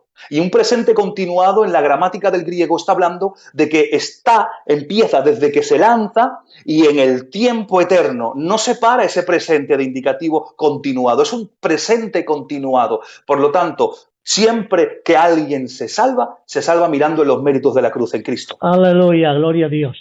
Bueno, claro, porque es que hay muchos que distorsionan un poquitín. Piensan que, hablando un poquito de dispensacionalismo, piensan que la gracia empieza en la venida de Cristo y termina en el arrebatamiento, pero no. Jóvenes. La gracia empieza en la primera venida de Cristo por dispensación y termina en la segunda, porque luego empiezan los 75 días y el milenio. ¿Para qué vamos a dejar esos 7 días al descubierto? O sea, es así. Gracia siempre ha existido. Más, os te digo más. Hasta los ángeles necesitan gracia para estar delante de él. Amén. O sea, que imagínate, ¿no? Eso es algo categórico. Entonces, hermano, existe la gracia porque si no, aquella gran multitud que nadie podía contar de toda nación, tribu y lengua, y le dice el anciano, ¿quién son estos? Dice, son los que han salido de la gran tribulación y los que han lavado sus ropas con la sangre del Cordero. Entonces, hay mucha gente salva, habrá un avivamiento, ¿eh? Habrá un avivamiento muy grande, hermanos, de toda nación, tribu y lengua. O sea, eso va a ser una bendición de Dios, hermano. Pero bueno, esta la voy a contestar yo, Israel. Bien, amén. Esta la voy a contestar yo. Dice el hermano Emilio Silva, ¿se podrá salvarse en la gran tribulación los que se hayan quedado? Bueno, hay dos posiciones, ¿vale? Yo os lo cuento hoy, y hoy me deja Israel, tómate si quieres un vaso de agua. Sí, un vaso pues de sí. agua. Y os voy a contar, mira, hay una posición que dice que los que se quedan, dice ya no hay más oportunidad de salvación para los que se quedan. O sea, quiere decir que el que tiene esta teoría es esto, ¿no? Y yo tengo la segunda teoría, y es que los que se quedan, o sea, les decimos, habéis blasfemado contra el Espíritu Santo y no tienes derecho ni en este siglo ni en el venidero.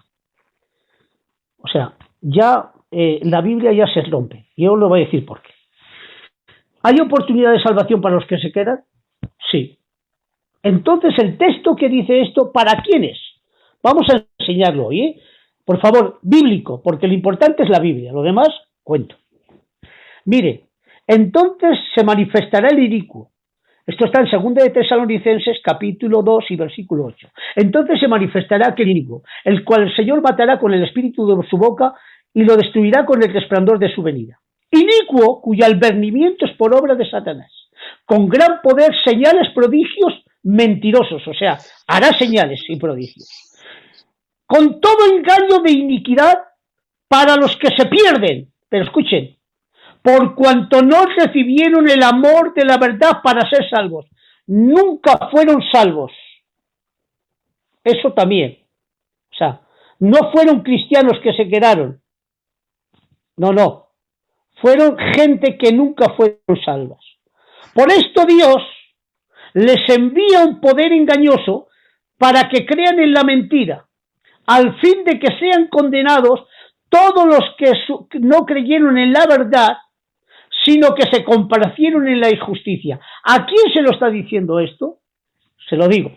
Primeramente leemos, vamos a ver, porque para hacer un texto se necesita un contexto. ¿Es así, hermano Israel?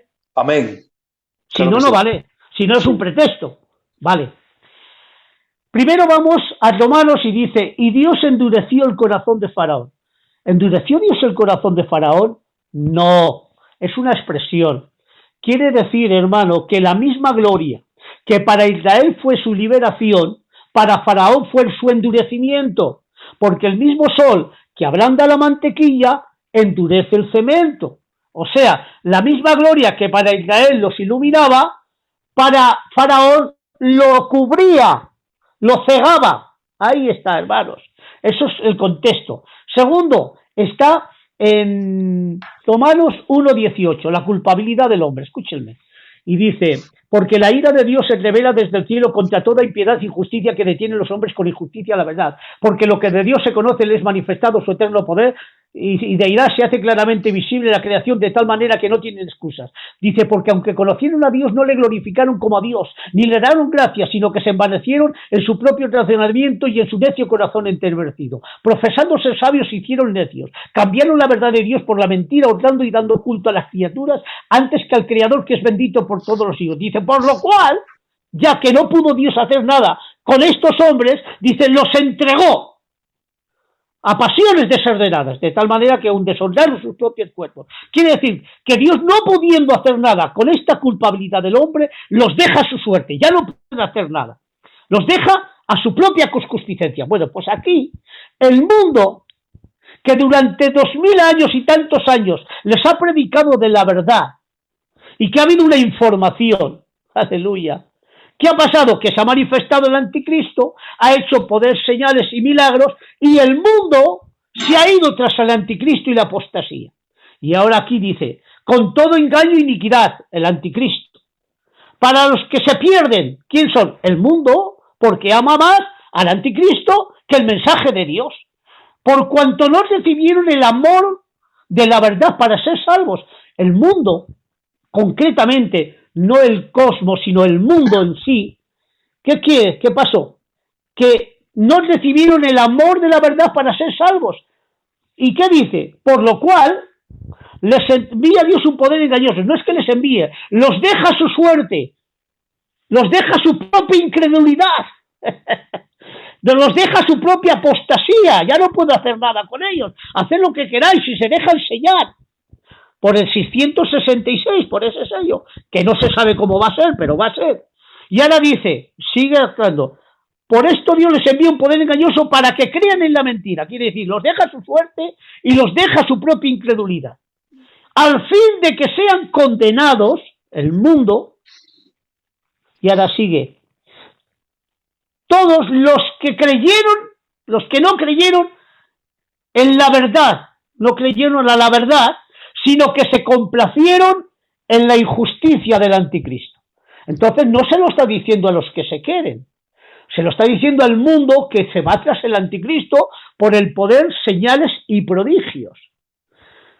Y yo digo, ¿por qué son estos? Porque, hermano, imagínate, Dios no te ciega, imagínate, Dios no quiera, Israel, yo no me pongo, te pongo a ti de ejemplo. Vale. Imagínate que viene Dios y tú has estado, hermano, pues dime tú, fumándote 2 farias cada día. que no, que esto no tiene que ver nada, pero es un ejemplo.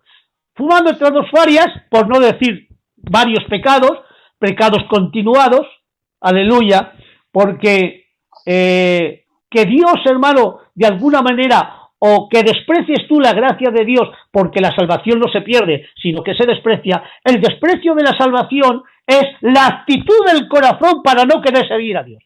Eso está, la actitud del corazón.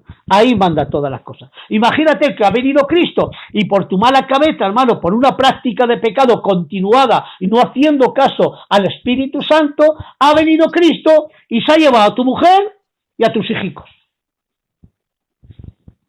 Ahora cuando tú te quedes aquí, ahora tú vas a decir, me los ha llevado los ovnis. Por favor, hermano, por favor.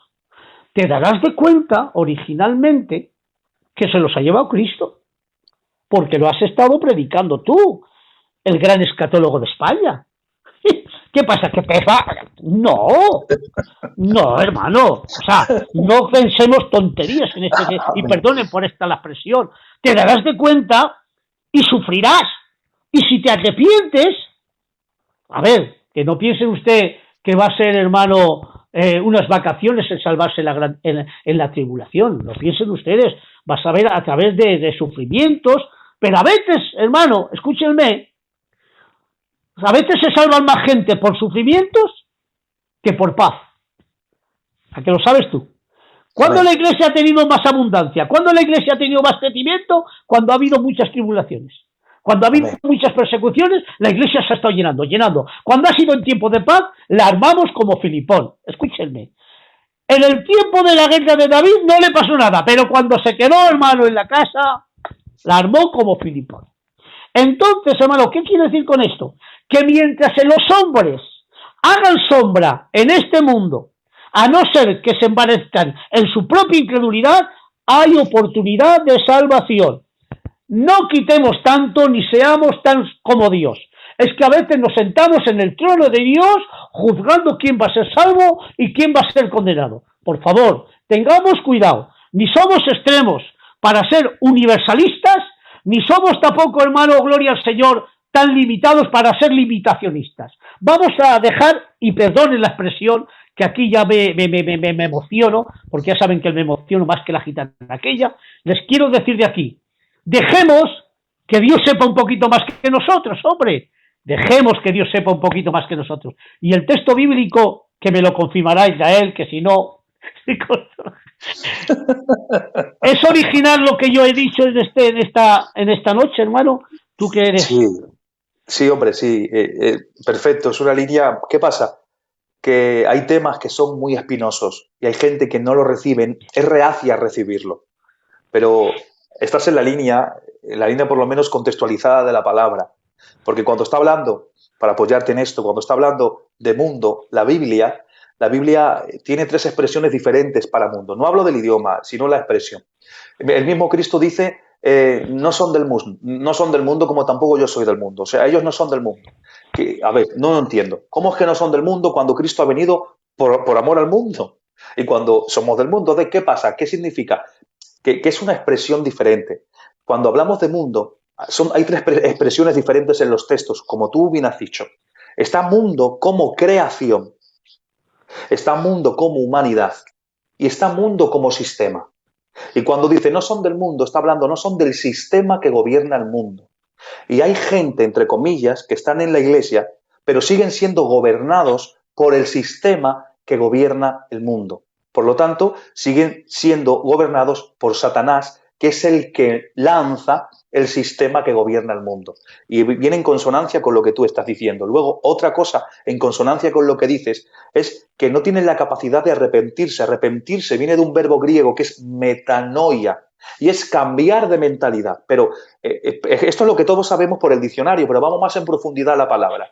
Cambiar de mentalidad en el griego habla cambio de mentalidad porque ha habido alguien que me ha hecho ver que la mentalidad que yo tenía no iba en el rumbo correcto. ¿Vale? Si yo sigo en mis 13, si yo blasfemo contra el Espíritu Santo, rehusando que el Espíritu Santo me convenza de pecado y de juicio, entonces no estoy permitiendo que alguien superior a mí me cambie o me haga entender que mi mentalidad tiene que ser cambiada. Entonces no puede haber una metanoia en mí, no puedo arrepentirme porque estoy endurecido por mis propios sentimientos, concupiscencia y pecado. Y lo dejo ahí. El hermano Chino Bizarraga me ha dicho la pregunta y la vuelvo a repetir. ¿Habrá salvación para los que se queden sabiendo la verdad? Si se arrepienten, hermano, después y viven una vida como Dios quiere, ¿por qué no? Igual. No se puede cerrar el cielo, hermano. Ya te lo estoy diciendo aquí, hermano, que esto no se lo está diciendo a los que se queden, sabiendo la verdad, sino al mundo. Ahora, si este hermano aquí no permanece cuando se quede, imagínate el Israel, no fume los 2 puros. Te quedas aquí y tú conoces la verdad. Entonces, hermano, si hay en ti ese verdadero arrepentimiento y sigues a Dios y no te dejas sellar, pero sigues, claro, no tienes que creer en Jesucristo, claro, porque dice que hay una gran multitud que nadie podía contar de toda nación, tribu y lengua. Claro, si no te salvas por las buenas, te voy a salvar por las malas. Pero bueno, es aquel que se arrepienta. Claro, por haberse multiplicado la maldad, el amor de muchos se enfriará, más quien persevera hasta el fin, este será salvo. Es para estos también, ¿eh? Hay otro capítulo que el hermano lo ha dicho, acerca de para quién es el capítulo 24 de Mateo. ¿Para quién es? Tú lo has dicho que es para el tiempo de Israel. ¿Es así o no?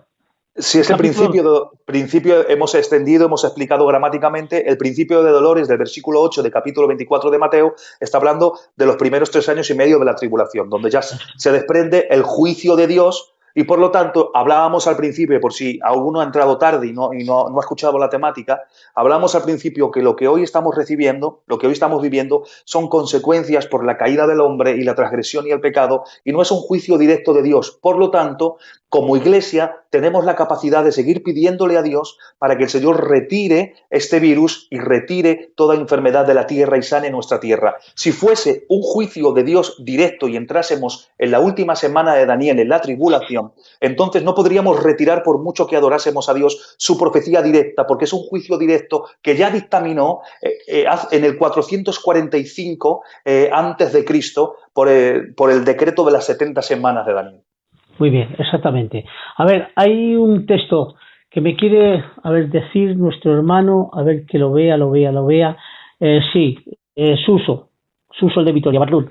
11:25, explícame este versículo, porque no quiero, hermanos, que ignoréis este misterio, para que no seáis arrogantes en cuanto a vosotros mismos, que ha acontecido en Israel el endurecimiento en parte hasta que haya entrado la plenitud de los gentiles y entonces Israel será salvo. ¿A qué texto cómo puedes describir esto? A ver, la plenitud de los gentiles está hablando de que Jerusalén todavía nunca ha sido completamente, la tierra dada por Dios, la ciudad santa, nunca ha sido completamente conquistada ni dada a Dios en el tiempo de que es como nación. La plenitud de los gentiles se cumple en la tribulación, es decir, ya habrá un tratado de paz, ya no hay cúpula de la doma, ya se construye el templo, y pues hay una plenitud de los gentiles. Es decir, ya no hay gentiles que gobiernen la ciudad, se vuelven al Señor, creen en el Señor y de alguna manera entran en la dinámica ya milenial que es con Cristo cuando entran y pasan por el filtro del juicio de Israel en los 75 días de transición. Y tú, si quieres, extiéndelo un poco más, compañero. Sí, pero sí es esto, hermano, la plenitud de los gentiles es esto, ¿no?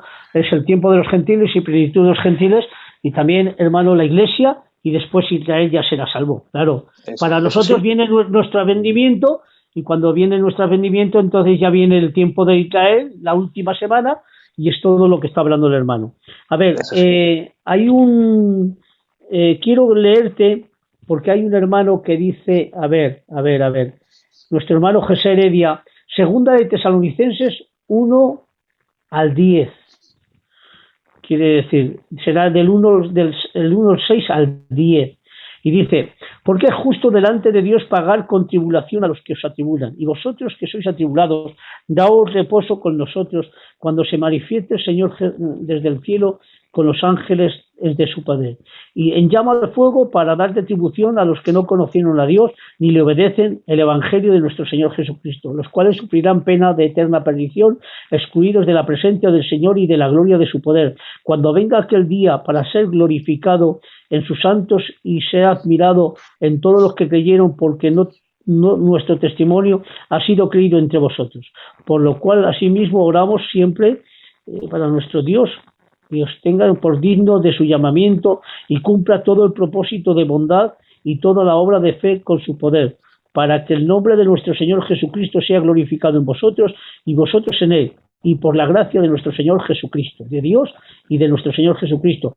Aquí está hablando, ¿qué está hablando? Acerca de los que se atribulan, quiere decir la gran tribulación. Sin embargo, a nosotros te está hablando que la iglesia no pasa, ¿no? Aquí también. Amén, evidentemente. Habla de una retribución por llama de fuego. Está hablando de una retribución de llama de fuego, que es la misma expresión que tiene que ver con su mirada a ojos de fuego cuando prueba la prueba dentro del juicio de los galardones arriba, cuando la iglesia sea arrebatada y pase tu obra, sea pasada por el fuego de Dios, y si realmente ha sido trabajada y ha sido la intención de la obra buena, será recompensada y si no, pues será quemado como por fuego. Es un poquito un compendio en general, porque estamos hablando de Tesalonicenses y como tú has dicho, hay varias partes en las epístolas a los tesalonicenses, hay varias partes en relación al arrebatamiento, en relación a la tribulación, en relación al ministerio de la iniquidad, en relación a lo que tú estabas comentando de aquellos que no conocieron el amor de la verdad. O sea, es un poquito extenso, sería para examinarlo de otra manera. O sea, hay otro texto, hay otro hermano que dice una pregunta, a ver, después del milenio que Satanás es liberado, ¿vuelve la concupiscencia al hombre?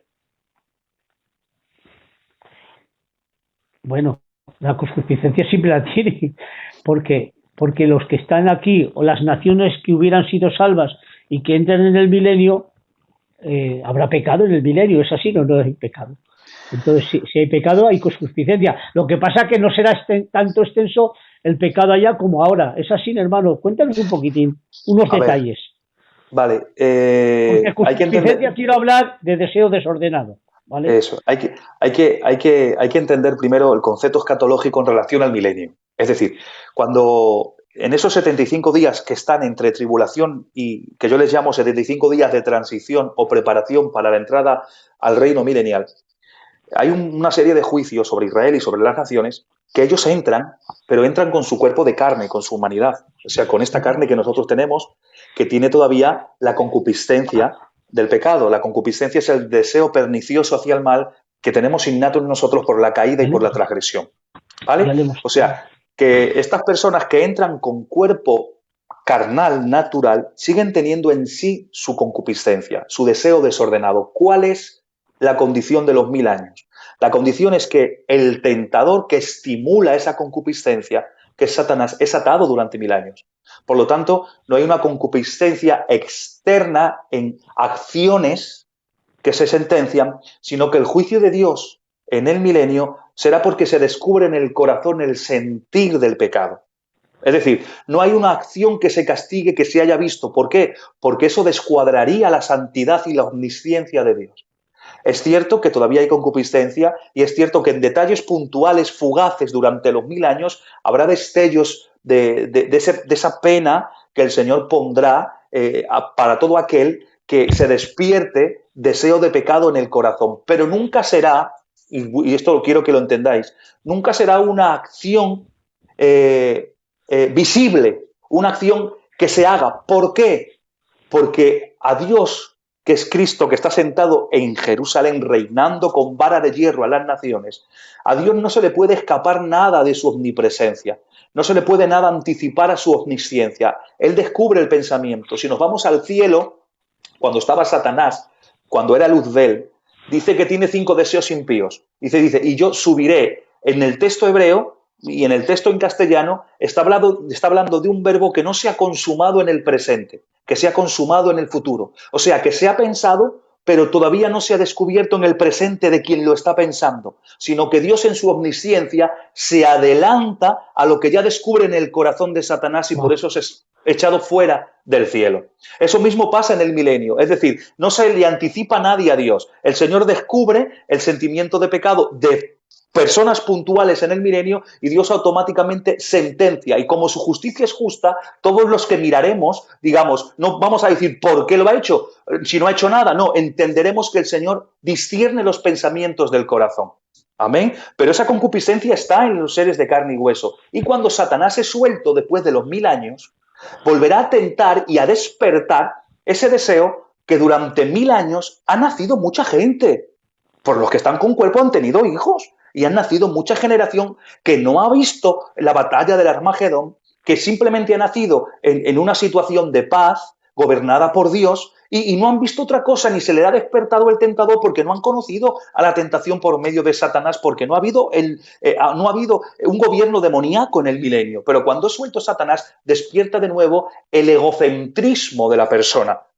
Y esto es una señal de que Dios mismo nos da esta última oportunidad, mejor dicho, esta última lección, que aun estando nosotros Es decir, habla de los que están con cuerpo, no los de cuerpo glorificado, ¿vale? Los que están con cuerpo. Dice que aun si no hay redención del cuerpo, si estamos con esta chicha, con esta carne y esta concupiscencia que tenemos nosotros por descendencia, aun estando en la mejor condición, teniendo al Rey de Reyes reinando, teniendo paz, teniendo un sol abundante, no hay desiertos, es decir, hay oasis, hay trabajo, estando en la mejor posición, si todavía nos mantenemos en concupiscencia, caemos y pecamos. Y esto nos hace entender que no es el Señor quien produce que nosotros caigamos en pecado, sino que es nuestra propia naturaleza que necesita redención. Muy bien. Bueno, pues hasta aquí ya vamos rematando ya, hermano. Amén. Ya Amén. llevamos casi 2 horas, hermano. Gloria al Señor. Creo que ya es bastante, hermano. Gloria al Señor. Sí, ya llevamos casi 2 horas. Espero que les haya agradado este tema, hermanos. A mí, la verdad, yo me lo he gozado. Y al Chino Vidalaga, cuando, si quiere, pues ya le explicaré mejor el tema. Pero es así, hermano. Nunca os olvidéis, hermano, que un texto sin un contexto es un pretexto. Eso es lo que quiero decir desde aquí, hermano. Y porque lo diga un texto ahí que solo está colgado, si no tiene su contexto, no sirvió para nada, porque todo se necesita su contexto, hermano. Amén. Entonces yo doy gracias a Dios por haberte dado Israel y por este gran siervo de Dios. Aleluya. Sí, ahora quiero que compartas algo de lo que estás viendo, de todo esto. Compártenos algo, no sé, 2 o 3 minutos o 4, hermano, de lo que estás viendo, de todo, un compendio de todo, hermano, y para despedirte también de los hermanos. Amén. Pues lo que hemos estado hablando al principio, si te has conectado tarde, hablando en relación a lo que estamos viviendo un virus, una pandemia que está causando pánico en cierto sector del mundo y está causando pues lo que está causando dentro de nuestras familias. Yo concretamente tengo 2 hermanitas en Madrid que están casadas allá y que están pasando el virus también dentro de sus casas y la están pasando mal. Y tenemos todos circunstancias penosas. Pero lo decíamos con la palabra. Muchos están diciendo que si estamos ya en la tribulación, si esto es un preludio de juicio, esto no es un juicio de Dios. Esto no está ligado a un juicio de Dios, es una consecuencia por la naturaleza humana y de pecado nuestra, porque la Iglesia está presente. Y mientras la Iglesia esté presente y no sea arrebatada, todo lo que acontezca a la humanidad, sí, nos acercará más al tiempo profético, pero no estamos en ese tiempo porque la Iglesia está presente. Y eso te da a ti una garantía de paz y me da a mí una garantía de paz, que nosotros podemos orarle al Señor estando presentes para que esto cambie. Tenemos el poder del Espíritu para orarle y para seguir pidiendo. No dejes de interceder, no dejes de ser fiel, porque siendo fiel e intercediendo, Dios sana nuestra tierra, porque todavía no estamos en un tiempo de juicio donde eso no se pueda cambiar. No, estamos en un tiempo que es generado por una concupiscencia, por una caída, por una transgresión, que Dios esto no lo quería. Lo ha permitido, la acción en el mundo, pero Él no confeccionó un mundo para que viviéramos así, con la transgresión y el pecado. Él confeccionó un mundo para vivir en santidad, en paz y en armonía con Él.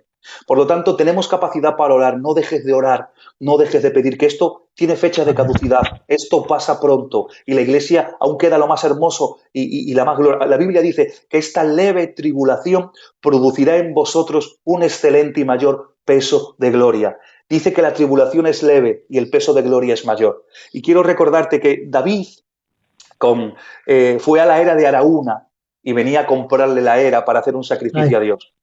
Le iba a hacer un sacrificio a Dios. Araúna le dijo, yo te la regalo. Y David dijo, no, hombre, ¿cómo te voy a dar a ti algo a Dios, algo que no me cueste? Y pagó. ¿Pero por qué lo hizo? Lo hizo porque necesitaba ser fiel a Dios para una respuesta de Dios. Y dice la Biblia, y edificó David un altar a Jehová y sacrificó holocaustos y ofrendas a Jehová, oró y Jehová oyó las súplicas de la tierra y cesó la plaga en Israel. O sea, que como no estamos en tiempo de juicio, como son consecuencias de la caída y transgresión, tienes la capacidad como Iglesia de pedirle al Señor, de serle fiel, de orar al Señor y el Señor cesará toda plaga. Y esto es bíblico y es real. Y esto no es superfe, esto es ser un hijo de Dios en consecuencia con Dios y siendo Iglesia con la capacidad que Dios nos ha dado. Que Dios os bendiga. Que Dios os bendiga mucho. Bendiciones desde Sana Doctrina, desde su hermano Luis de Logroño y desde su hermano Israel de Galicia. Amén. Que la bendición de Dios os persiga y os alcance. Bendiciones de Dios. Amén. Dios te bendiga. Jeromo.